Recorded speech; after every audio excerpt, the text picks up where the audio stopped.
Hello et bienvenue dans ce deuxième épisode de Layup, ton rendez-vous traitant de la NBA, ton rendez-vous préféré.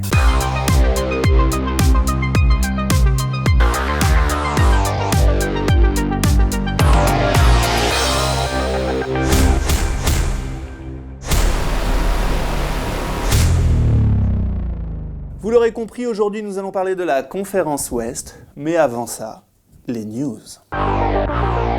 On commence avec la grosse news qui a affolé la planète basket, et il n'y en a pas beaucoup en ce moment, c'est l'annonce de la diffusion le 20 avril prochain en France sur Netflix de la série The Last Dance, consacrée à Michael Jordan et plus principalement aux Chicago Bulls sur leur dernière saison 97-98. On risque de se régaler, c'est 10 épisodes d'1 heure, de quoi patienter avant la reprise de la NBA. On enchaîne avec une petite rumeur, celle comme quoi les Nets voudraient posséder une troisième star au sein de leur roster. On rappelle qu'ils ont déjà Kevin Durant et Kyrie Irving, et ils aimeraient échanger un de leurs jeunes, soit Jarrett Allen, soit Caris LeVert, pour essayer de récupérer une troisième star. Alors à vous de nous dire qui est-ce que vous aimeriez bien voir au Brooklyn Nets. On nous annonce un tournoi de NBA 2K où les stars NBA vont s'affronter les unes contre les autres, et on espère un peu de trash talk. Ça peut être marrant de voir un peu l'esprit de compétition de ces joueurs avec manette interposée, coronavirus oblige. Pour rappel, les JO n'auront pas lieu cette année et auront lieu l'année prochaine du 23 juillet au 8 août 2021. Une news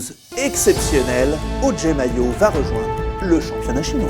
Dans le registre news hyper dispensable, la serviette que portait Kobe Bryant lors de son dernier match NBA vient d'être vendue aux enchères pour la modique somme de 33 000 $. Oui, c'est cher. Et pour finir, quelle fin de saison pour la NBA. En ce moment, la NBA planche à peu près tous les jours. Il y a des réunions pour savoir comment ça va se passer. Effectivement, ils ne savent pas quand va se dérouler cette fin de confinement. Il y a quelques rumeurs qui commencent à poindre, dont celle d'une fin de saison à huis clos à Las Vegas, où les équipes classées de 6 à 10 se rencontreraient pour avoir les 8 de chaque conférence. Et surtout, à la fin, les playoffs se joueraient un petit peu à la manière d'une March Madness NCAA, en match à élimination directe. Ça peut être marrant. Effectivement, c'est un lot de consolation, mais bon, vaut mieux ça que rien. Pour votre plus grand plaisir, nous continuons et nous allons vous présenter nos 5 déceptions de la conférence Ouest. Et pour commencer, notre première déception de la conférence Ouest n'est autre que les Golden State Warriors.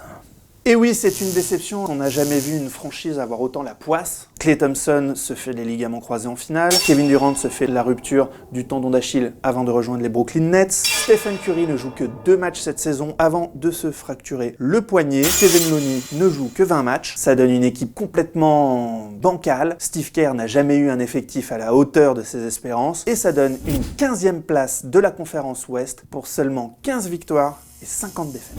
Petite anecdote d'ailleurs, c'est la première fois qu'une équipe qui a joué la saison précédente les finales NBA se retrouve la première à être disqualifiée à la course aux playoffs. Ça fait quand même tâche quand on sait qu'ils ont fait les 5 dernières finales NBA pour 3 titres. Golden State, une des plus belles équipes de l'histoire, cette saison est la dernière au rating offensif. On revient un petit peu en arrière. Cet été, les Warriors récupèrent D'Angelo Russell. Sur un sign and trade, c'était mieux que rien. On savait qu'il n'y avait aucune complémentarité et en cours de saison, ils ont échangé D'Angelo Russell contre Andrew Wiggins. Mais D'Angelo Russell n'est pas le seul à avoir quitté l'équipe cette saison. Alec Burks, Glenn Robinson III et Willie Cauley-Stein. Ce qui fait quand même beaucoup pour une équipe qui déjà était très très pauvre en termes de talent. Que dire de cette saison? On n'a vraiment pas envie de tirer sur l'ambulance. Cette saison, clairement, pour moi, servait à Steve Kerr et aux dirigeants des Warriors à concocter une équipe pour l'an prochain pour jouer autour des stars. Et dans ce sens, on a eu plutôt des bonnes surprises, comme Eric Pascal ou Eric Pasquale. Il a quand même joué 60 matchs, ça a été le joueur le plus utilisé de l'effectif.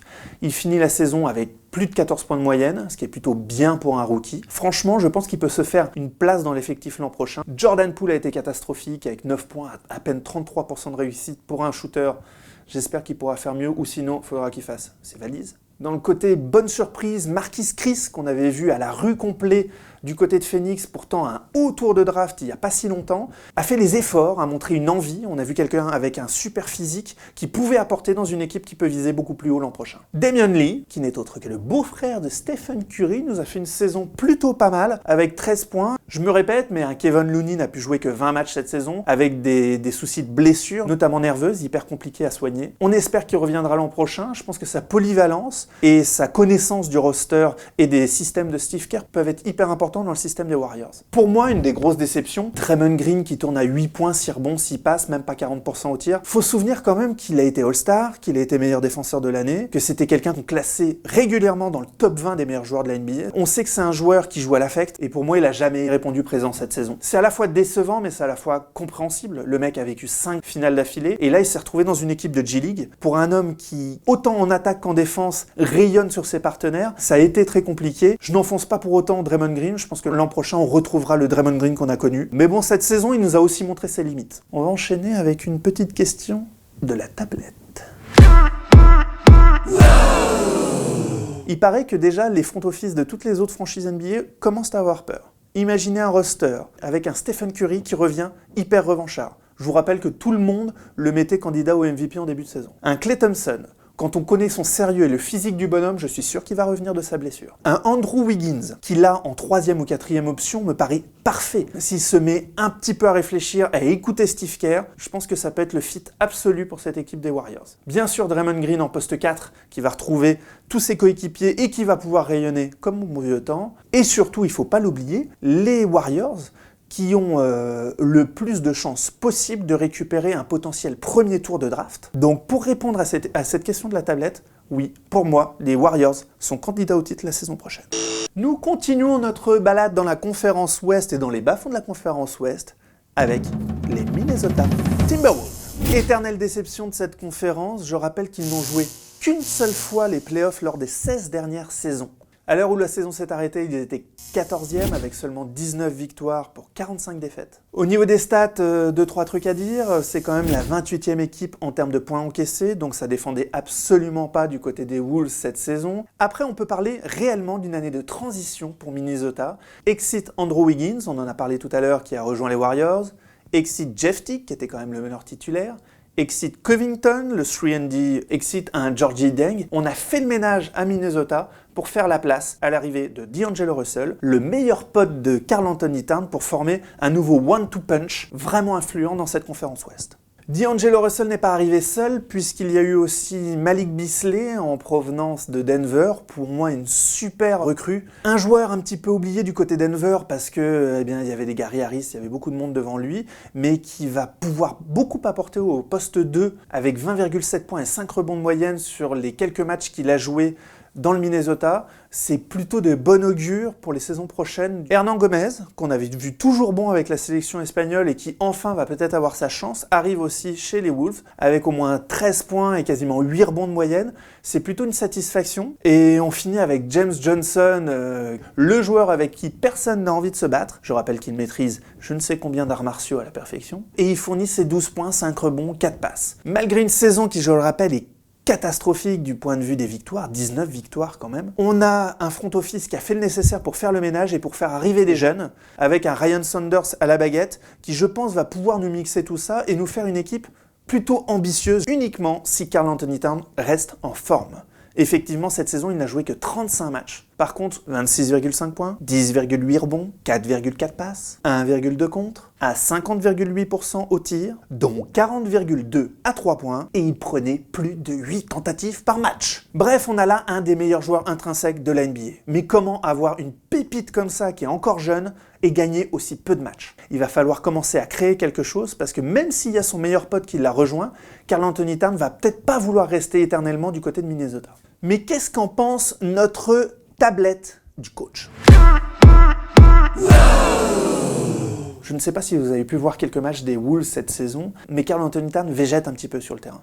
Il accroche les points qu'il peut accrocher à son talent. Il va passer la moitié du match derrière la ligne à 3 points. Pour moi, 8 tentatives par match, même à 41%, c'est trop. Je pense que Karl Anthony Towns peut être beaucoup mieux utilisé, surtout avec D'Angelo Russell, surtout avec maintenant Malik Beasley. Il y a quelque chose à mettre en place. Et là, pour le coup, les cartes sont dans la main du coach. L'heure est grave, messieurs, dames. Est-ce que nous allons parler des Spurs?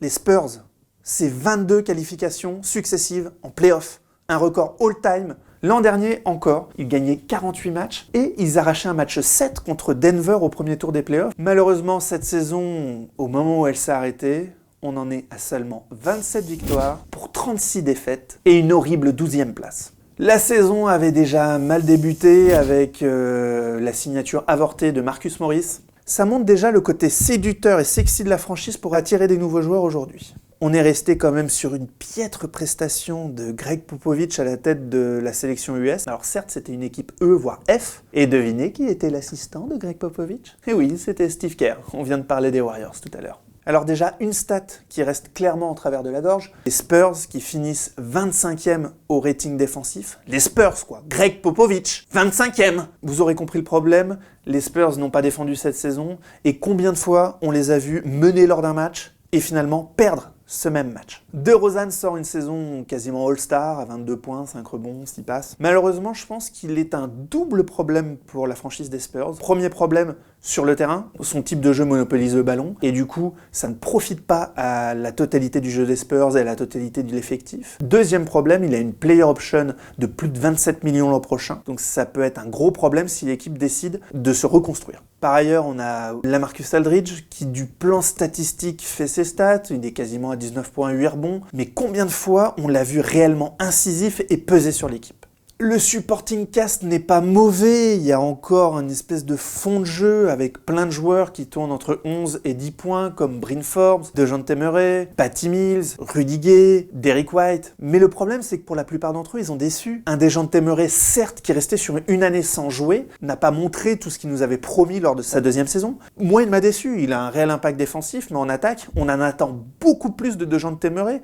Ok, prendre la succession de Tony Parker et des légendes des Spurs, c'est pas facile, mais là, pour le moment, c'est une déception. Pareil pour Derrick White, sélectionné aussi avec Team USA cette saison, on en attendait vraiment beaucoup de ce joueur. Je pensais que cet été, ça allait vraiment le booster, comme on a vu certains joueurs revenir de compétition FIBA et cartonner par la suite. Et ben ça n'a pas été le cas. Rudy Gay fait du Rudy Gay. Patty Mills reste la caution Spurs au sein du vestiaire, et même quand il est sur le terrain, il est loin d'être le plus mauvais. Est-ce normal dans cet effectif? Je pense pas. Probablement trop de minutes pour Bryn Forbes, dans un rôle, entre guillemets, à la Danny Green. Sauf que Danny Green, à un moment donné, à côté de lui, il avait Tony Parker et Kawhi Leonard. Et que dire de la gestion d'un Lonnie Walker? Lonnie Walker, qui est une vraie pépite, qu'on a vu bon sur certains matchs, mais qui n'a joué que 14,5 minutes cette saison, en moyenne. Et sinon, est-ce que quelqu'un a eu des nouvelles de Murray Carroll? Parce qu'il a quand même signé cet été, et puis absolument personne ne l'a vu sur le terrain. Si vous avez des nouvelles de Murray Carroll, vous me passez un coup de fil, merci. Même au niveau des victoires, c'est hyper intéressant de voir qu'ils avaient commencé la saison par 3 victoires d'affilée, et c'était leur meilleure série de toute la saison. Mais bon, je préfère pas plus en dire parce que je vais m'énerver. Qu'en dit notre tablette? Encore une fois, une excellente question de notre tablette. Vraiment, il est formidable, il ne lui manque que la parole. Ben écoutez, moi je pense qu'il faut remonter quelques années en arrière. Je vais prendre un tout petit peu mon temps pour parler de ça, c'est intéressant.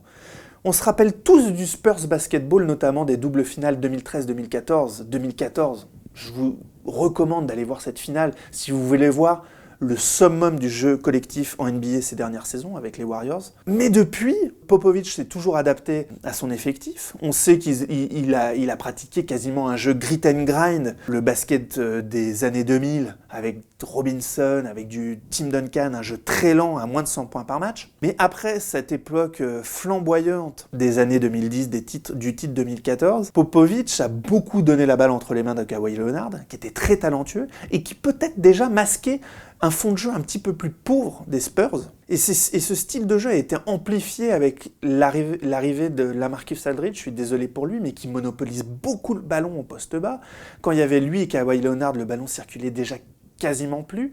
Avec le départ de Kawhi Leonard pour l'arrivée de DeMar DeRozan, c'est pas beaucoup mieux, voire pire, parce que je suis désolé, Kawhi Leonard est un autre joueur des deux côtés du terrain que DeMar DeRozan. Et du coup, on a un jeu qui est beaucoup plus statique, où la balle circule moins bien. Surtout, ça défend moins. Pour moi, effectivement, le Spurs Basketball aujourd'hui est mort. Il faut arrêter d'espérer beaucoup plus de ces San Antonio Spurs. Et je pense que le virage a démarré il y a quelques saisons. Je pense que malheureusement, leur façon de gérer les joueurs et les équipes peut-être n'est plus à la page.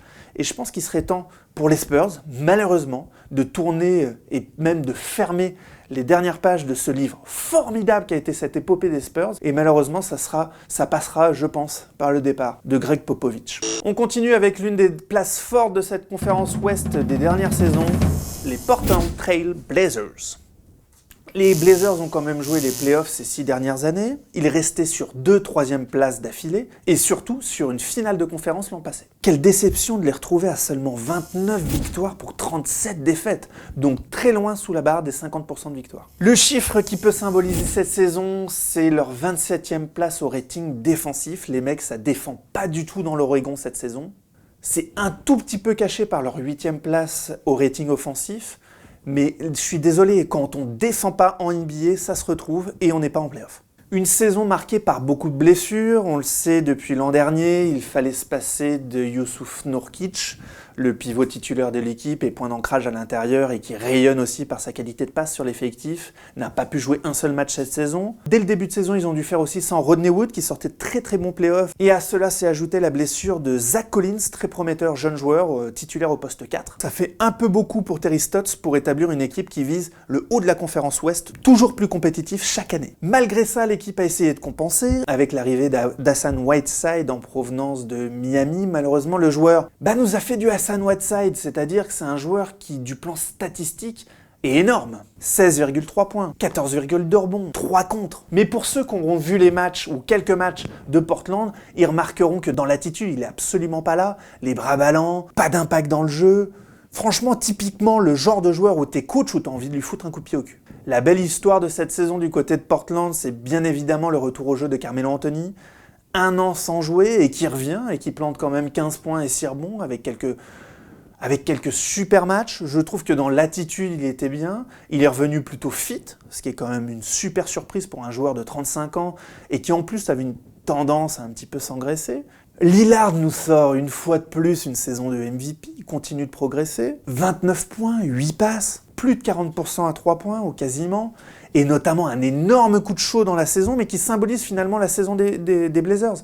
Parce que malgré des matchs à 50-60 points, ça a été énorme, on a vu les Blazers incapables de gagner. Beaucoup de gens tombent sur McCollum, et pourtant 22,5 points, 4 rebonds, 4 passes, statistiquement, il est là. On note aussi l'arrivée en fin de saison de Trevor Ariza pour apporter un petit peu de dureté, un peu d'expérience et un peu de défense dans cet effectif. Et on retrouve un Trevor Ariza hyper intéressant qu'on avait perdu depuis Houston, en fait, qui a erré du côté de Phoenix, puis du côté de Sacramento. Et enfin, dans une équipe où, en fait, il n'a pas besoin de chapeauter les jeunes, on retrouve un Ariza qui joue son jeu et qui pouvait apporter dans cette équipe des Blazers.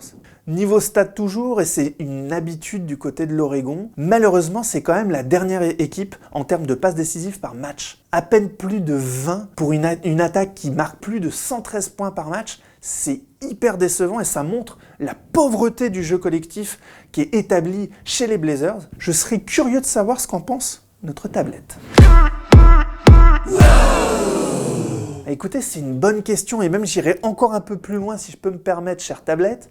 Lillard et McCollum est-il réellement un duo sur lequel on peut se baser pour viser le haut d'une conférence aussi relevée de la conférence Ouest? Écoutez, je pense pas. Malheureusement, déjà, c'est très compliqué de tout miser sur un duo d'arrière aussi pauvre défensivement que Lillard et McCollum, même s'ils marquent des points, je pense qu'ils sont absolument pas complémentaires. Et pour moi, les Blazers n'iront jamais plus haut avec McCollum aux côtés de Lillard. McCollum n'est pas un joueur All-Star. Même s'il n'en est vraiment pas loin, il est pour le moment pas un joueur All-Star. Et je pense que si cette équipe des Blazers veut vraiment viser le titre un jour, ça passera par un joueur top niveau aux côtés d'un Damian Lillard qui, au fur et à mesure des années, va peut-être se lasser. Écoutez, je serais curieux d'avoir votre avis sur ce duo Lillard-McCollum qui, sur le papier, est quand même flamboyant, qui est plutôt agréable à voir jouer, tellement les deux sont talentueux, malgré le retour de Jusuf Nurkic.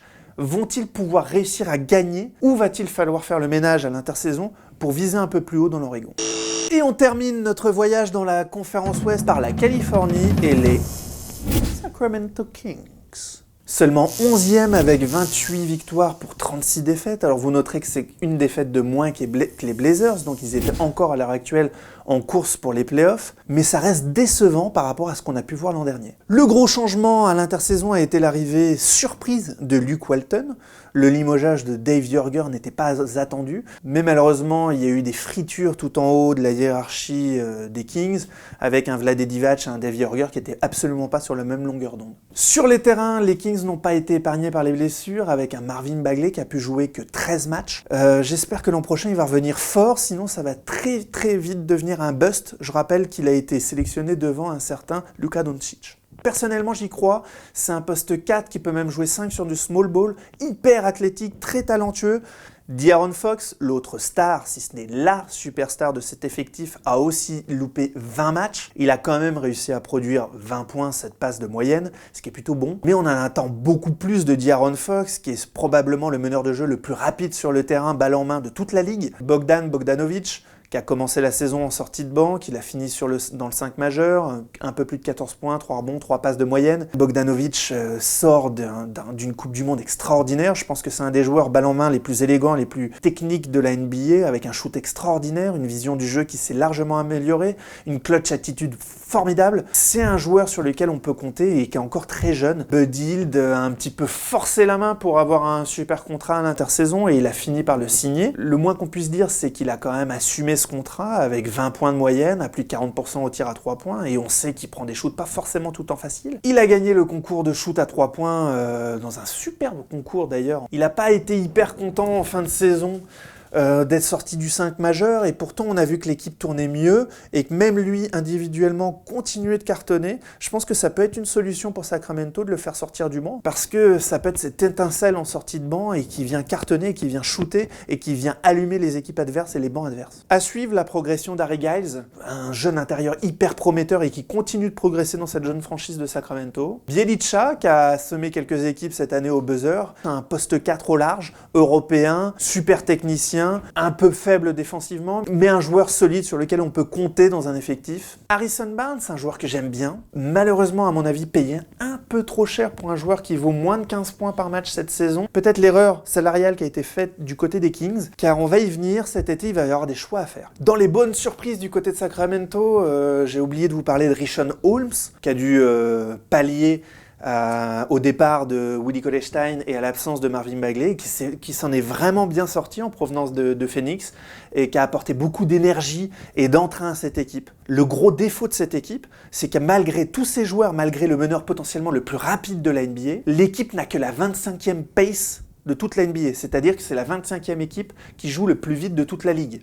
C'est absolument pas normal au vu des joueurs. Ça va être le moment de proposer une prolongation de contrat à De'Aaron Fox, qui est pour moi l'avenir de cette franchise. Et s'il le prolonge pas à sa juste valeur, il va y avoir d'autres équipes qui vont se mettre sur le terrain et ça risque d'être catastrophique dans la reconstruction de Sacramento. Dans le même temps, il va falloir filer un petit peu de pognon à Harry Giles, qui continue de progresser. Et surtout, il va falloir régler le problème Bogdanovic, qui lui n'est pas un franchise player, mais qui va valoir quasiment ses 20 millions la saison. Est-ce que Sacramento va leur proposer ? Je pense qu'il y a plein de franchises qui ont besoin de ce type de joueur, de ce profil, poste 2, poste 1, qui peut sortir du banc, qui peut allumer à 3 points, qui peut tenir la balle. Est-ce que Sacramento va vouloir jouer la carte Bogdanovic ? C'est une des questions à se poser cet été. Je le rappelle, au moment où la saison a été stoppée, les Kings étaient quand même toujours en course pour cette 8e place. Je pense qu'on les aurait pas mis dans la déception s'ils étaient 8e, donc ça se joue quand même pas à grand chose. Il faut savoir que depuis le All-Star Game, ils restaient sur 7 victoires pour seulement 3 défaites. Donc ils étaient quand même dans une super dynamique. Pour rappel, les Sacramento avaient commencé la saison par 5 défaites d'affilée. C'est-à-dire déjà tu te tires une balle dans le pied dès le début. Mais je serais curieux de savoir ce qu'en pense notre tablette du coach. Alors, Luke Walton, c'est quand même un cas assez difficile à juger parce que c'était l'assistant de Steve Kerr du côté des Warriors. On se rappelle qu'il avait coaché quasiment plus de la moitié de la saison des Warriors l'année où ils font leur record de victoires. Cependant, pour moi, c'était qu'un gérant du côté des Warriors. Le patron, il était derrière, les ordres, ils étaient donnés. Et c'était une équipe qui avait l'habitude de jouer ensemble avec un effectif et avec un collectif hyper rodé. Derrière, on l'a vu du côté des Lakers, c'était hyper compliqué pour lui. Il a joué avec des jeunes joueurs dont il n'a pas su les emmener beaucoup plus haut. Il a récupéré LeBron James, il a récupéré une équipe bancale. Ça a été très compliqué pour lui de mettre quelque chose en place. Et là, il arrive chez les Kings avec un effectif où les deux leaders que sont De'Aaron Fox et Marvin Bagley ont quasiment pas joué ensemble cette saison. Difficile pour lui de pouvoir en tirer beaucoup plus, et je le rappelle, il commence à trouver un rythme depuis le All-Star Game et même un petit peu avant, depuis le début de l'année 2020. Donc je pense qu'il faut laisser une seconde chance à Luke Walton. Alors si la saison reprend, voire la saison prochaine, de voir ce qu'il peut faire avec cet effectif. Malheureusement, ça sera peut-être déjà la dernière chance pour ce jeune coach qui, je pense, était un joueur intelligent au gros QI basket, fils de l'immense Bill Walton, qui peut encore faire quelque chose du côté de Sacramento si Vlade Divac, qui est un peu dur au niveau des gestions, le laisse faire. Quelle va être notre pire déception de la conférence Ouest? J'avoue que c'était pas facile. Les Warriors, d'un point de vue bilan, sont une déception gigantesque. San Antonio, d'un point de vue affectif, c'est terrible. Mais notre pire déception de l'année reste les Portland Trail Blazers.